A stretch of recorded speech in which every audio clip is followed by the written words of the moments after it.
Hey everyone, welcome back to Vibrations and Manifestations. I'm Jared. And I'm Alicia, and I'm so glad we're diving into this together today. Yeah, this is gonna be a really cool one.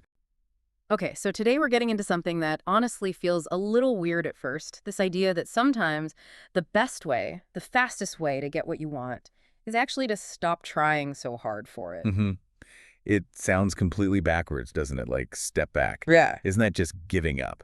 Right. But we're going to explore why pulling back, relaxing into it, isn't lazy at all. It might actually be, well, magnetic. Exactly. We see this pattern, where releasing that white knuckle grip on needing something to happen now.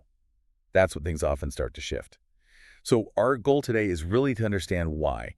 Why does letting go, finding that ease, actually seem to work? Yeah, it's like, think about this. You lose your sunglasses, you're tearing the place apart, getting super stressed. Right. Been there. And the second you just give up, maybe go make a cup of tea. Mm. You glance over, and there they are, sitting on your head the whole time. Yes. Or right on the table where you already looked 10 times. Exactly. It's that feeling, that weird magic we want to unpack. Okay, let's dive into that core concept first. Because it bumps right up against everything we hear about hustle and grind. There's this really interesting idea. You never get it done, and you can't get it wrong. Whoa. Okay, say more about that. Because my brain immediately goes, wait, if I don't do it, it won't happen. And I can definitely get it wrong. I know, it feels almost irresponsible, right? But think about it this way. Stepping back, in this context, isn't about stopping action altogether. It's about removing resistance. You know that feeling when you're just pushing and pushing, maybe at work, maybe in a relationship, and you just feel stuck? Oh, yeah, like spinning your wheels in mud. Lots of effort, zero progress. Precisely. That intense trying, that frantic energy. We think that actually creates a kind of energetic block. It's like trying to push a wet noodle uphill. Yeah. The effort itself makes it harder. Okay, that makes sense. The harder you push, the more it just kind of squishes. It's not moving forward. That sunglasses thing is perfect, isn't it? You're so busy searching, so focused on the effort of looking, that your brain literally can't perceive what's right there. Or think about baking a cake. If you keep opening the oven door every 2 minutes to see if it's rising faster. You mess it up. You let all the heat out, it collapses. Exactly. You interfere with the natural process. Yeah. So what we're exploring here is that attracting what you desire, or manifestation as some call it, it might need less effort, more awareness. It's about setting the right conditions, having that trust, and then letting it rise on its own time. Okay, I'm starting to get it. So stepping back removes the blockage, the frantic energy, but what does it actually do? Like, what positive thing is happening when we chill out? Great question. What we find is that it helps you shift into a state of, well, alignment. When you're not stressed and grasping, your whole vibe changes. It's calmer, clearer. We've kind of started calling this chill magnetism. It's a catchy, right? Chill magnetism. I love it. It sounds so effortless. It feels more effortless. It's the state where you're more naturally receptive, you're resonating with what you want, rather than pushing against the lack of it. And that connects perfectly to those stories you hear. Like, we know someone who got their absolute dream job offer. You want to guess where they were? Let me guess. Sweatpants. Watching Netflix. Pretty much. Totally relaxed at home, sweatpants on, absorbed in some random documentary, not, pacing nervously in a suit. See? That's not just a funny coincidence. It illustrates this beautifully. You tend to be most attractive, energetically speaking, when you're aligned, not when you're grinding yourself into dust. That constant over-efforting, trying to micromanage the universe, it often comes across as needy or tense. Energetically, it can kind of push things away. Right. It reminds me of that cosmic Amazon Prime idea. Yeah. Tell me. Well, you order something you really, really want. If you just sit there hitting refresh on the tracking page every 5 seconds. You drive yourself crazy. Yeah. And it doesn't make the driver go any faster. Exactly. The package shows up when it shows up, usually when you've forgotten about it and are busy doing something else. So maybe manifestation is like that. It arrives fastest when you're not hovering over the tracking page. That's a perfect analogy. So this idea of chill magnetism, it sounds great. But then comes the big question, right? Okay, cool. How do I do that? Totally. How do I just be chill when I really want this thing? Especially if you're wired to push. It's one thing to talk about detachment and trust. It's another to actually embody it. But there are practices, tools to help cultivate that feeling. Yeah, and one we find really beautiful, really effective for this is a specific kind of guided visualization. It's designed purely to practice that state of ease and receiving. Yes, let's call it the inner hammock visualization. Think of it like going to the gym, but for your receiving muscles. You're training your mind and body to relax into allowing. Okay, so let's try a little bit now. Just take a breath. Imagine yourself walking into the most peaceful, beautiful garden you can conjure up. Sunlight filtering through leaves.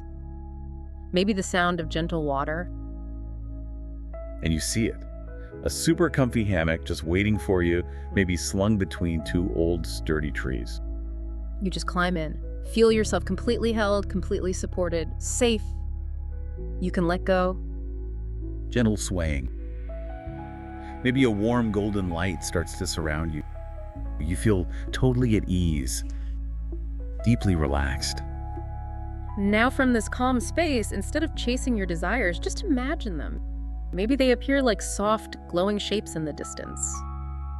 Or like little stars. You don't have to reach for them, you don't have to struggle or strive, you just watch them. Calmly, peacefully.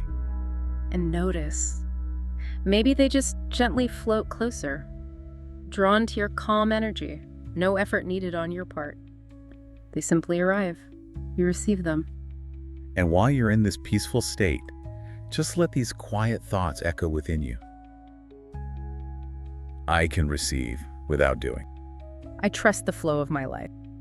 Everything I want is on its way, even while I rest. Just feel that permission to simply be, to allow, to receive. It's a practice, right? It's about consciously shifting from that mode of frantic doing to a state of open, trusting reception. Training yourself to believe receiving can be easy. Okay. Wow, that feels really different. But is this just a nice feeling? Or is something actually happening inside us when we shift into that state? Does science have anything to say about this?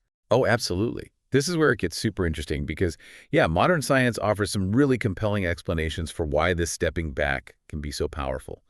First up, let's talk about something called the default mode network, the DMN. Okay, DMN. Sounds technical. Kinda, but the idea is simple. It's a network in your brain that lights up when you're not actively focused on a task outside yourself, when you're daydreaming, mind-wandering, just resting. Like when you get great ideas in the shower. Or on a walk. Exactly. Yeah. That's your DMN kicking in. It's crucial for introspection, for consolidating memories, integrating different experiences, and here's the key part for creativity, insight, and problem solving. When you're constantly on, constantly focused on the external grind, you tend to suppress this network. But when you relax, when you do that hammock visualization, you activate it. Your brain is quietly connecting dots in the background, integrating your desires with your experiences. It's literally idea time. So hammock time is idea time. Stepping back is shutting down. It's switching to a different, really important processing mode. Okay. What else? Then there's your parasympathetic nervous system. This is your body's built-in chill-out system, the rest and digest mode. Right, the opposite of fight or flight. Precisely. When you relax, practice deep breathing, or visualize calm scenes, you activate this system.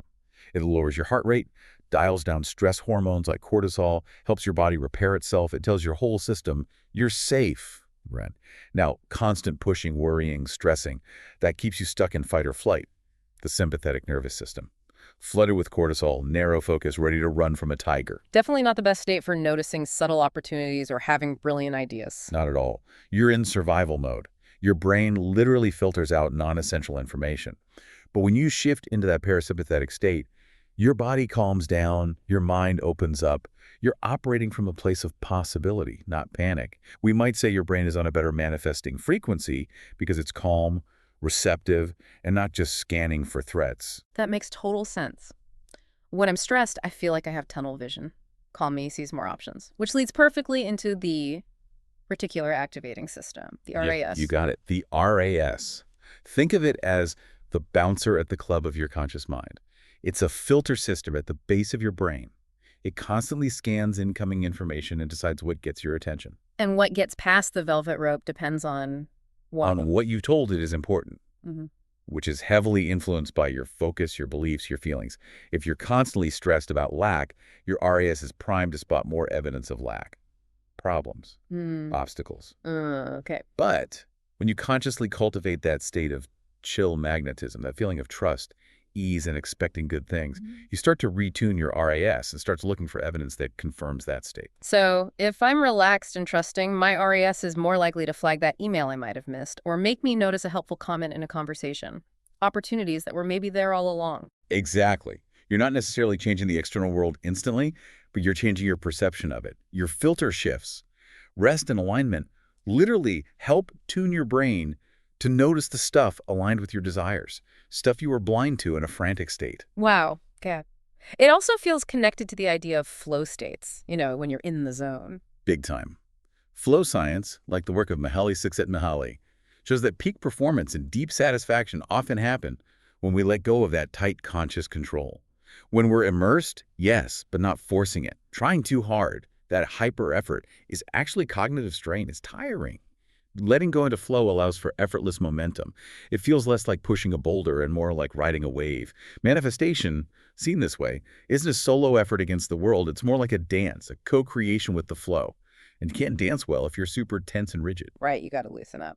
And the last piece, neuroplasticity, our brain's ability to change. The foundation for all of this, really. Our brains aren't fixed. They are constantly rewiring based on what we think, feel, and do.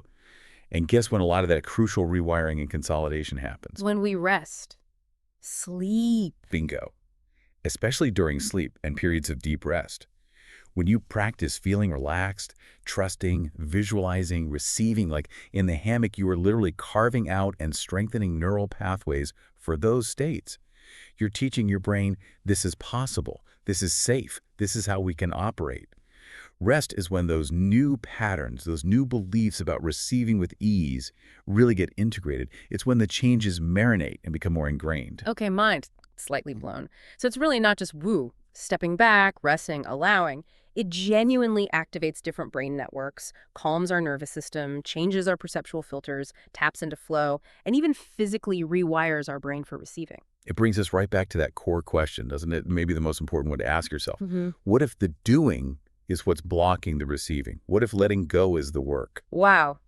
Okay, let's try and wrap this up. We've explored this honestly pretty radical idea that stepping back from the grind isn't giving up. It's actually a powerful strategy. It removes resistance, helps you get aligned, makes you more, magnetic. Mm-hmm. We saw how this shows up in real life, those unexpected breakthroughs when people are just chilling out. Mm-hmm. And we dove into the science, the DMN, the parasympathetic system, the RAS, flow, neuroplasticity, all pointing to why rest and ease are so incredibly important for insight, awareness, and allowing good things in. It really lands that being kind to yourself, allowing stillness, it's not just fluffy self-care. It's potentially a core part of attracting what you desire. It really shifts the perspective, doesn't it? Mm-hmm. Maybe the most productive thing you can do sometimes is nothing. Just rest. Just be. So we really encourage you, think about your life right now. Is there an area where you feel like you're pushing a boulder uphill? Just constant effort, constant resistance. Mm-hmm. What might shift if you just eased up, even just a tiny bit, if you consciously decided to step back, trust the process, maybe even try that inner hammock thing, just as an experiment? Yeah. And we want to leave you with one final thought to really mull over, something to maybe journal about or just sit with. Ask yourself this, really feel into it. What if stepping back is actually moving forward? Ooh, I like that. Think about times in your own life, maybe big things, maybe small, where letting go of control, taking a break, somehow seemed to open a door you didn't even know was there. There's often more wisdom in stillness than we realize. Thank you so much for joining us for this deep dive. We hope it gives you a fresh perspective on effort, ease, and attracting what you truly want. Embrace that stillness sometimes. You might be surprised what finds you there.